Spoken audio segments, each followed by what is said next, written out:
See, the racist pigs at NBC and MSNBC, yeah, that's what I call them when they are racist. They had a little, they have these little taglines under the pictures of different people and so forth. And during Andrea Mitchell's report, they have a picture of Ben Carson, Dr. Ben Carson, neurosurgeon.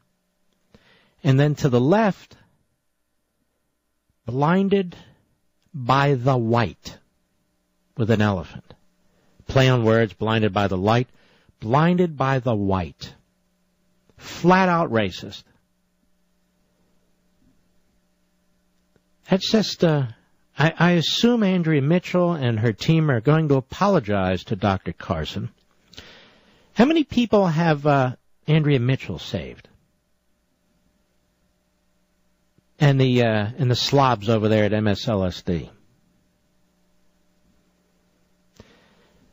Now, we have, thanks to my buddy Dan Reel at Real World, and thanks to our buddies at Breitbart, that particular photo of what they did has been memorialized, and I have put it up on my social sites for you all to see, at Mark Levin Show Facebook and Mark Levin Twitter. Because the real racists, ladies and gentlemen, they're on the left. They have a grand history. Oh, yes. In fact, they call their favorite racists the grand this and the grand that. Oh, look at that. There's the grand wizard. Let's make him majority leader of the Senate. Oh, well, he's gone. But lest we forget, the Democrat Party not only defended slavery, promoted slavery. Lest we forget, the Democrat Party not only defended segregation, it promoted segregation. It was the party of racism. The Republican Party was founded as the abolitionist party, as the anti-slavery party. The parties never stood for slavery. The parties never stood for segregation. Ever.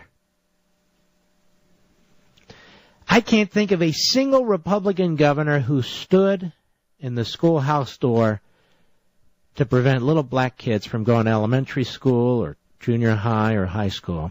But I can think of a number of Democrat governors. I can't think of a single Republican attorney general who tapped Martin Luther King's phone either. I can think of a Democrat who did. No. The left. Their great hero, Woodrow Wilson. A bigot with a capital B. A racist with a capital R. Some progress had been made by his predecessors, both Republicans, Theodore Roosevelt and Howard Taft, toward integrating the federal government. Do you know what Wilson did? He put out orders to resegregate wherever there had been integration. This is the leading public figure of the time of the Democrat Party and of the progressive movement.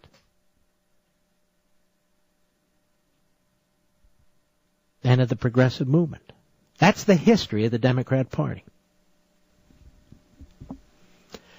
Civil rights, Mark, civil rights. No, the Democrat Party was schizophrenic on civil rights. It was a party fighting with itself.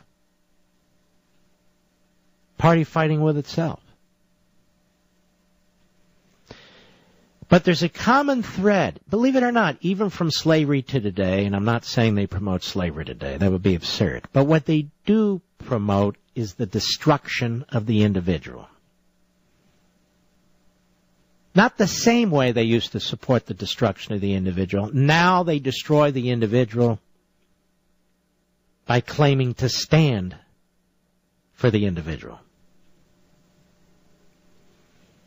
And yet they smother the individual, they tax the individual, they punish the individual. If a person's successful, they claim that it's not their own success. Or you look at a guy like Ben Carson. Who's attacking Ben Carson? The left. Why? Because he's successful. Because Ben Carson is saying, hey, everybody, don't listen to them. Listen to me. I have a story to tell. I used to be like them. Now look at me. Look what I've accomplished, and here's how I've done it. Here's the prescription. And there's nothing worse than an individual who's demonstrated that you can be independent and successful, a contributing member of society, because then the whole game is up. The whole game is up. Man came out of the ghetto, came out of Detroit, and look, the head neurosurgeon at Johns Hopkins, one of the greatest hospitals in the world. Rather than hold this man up as a living example of what's possible, the left tries to destroy him. The left tries to destroy him. It's an old communist, Soviet, Maoist technique. Castro did it and does it. Chavez did it. They all do it. They all do it. And it's grotesque. And what they do is they make success a bad word, and those who actually are successful, bad people. Andrea Mitchell, you, what the hell's wrong with you, but definitely a screw loose.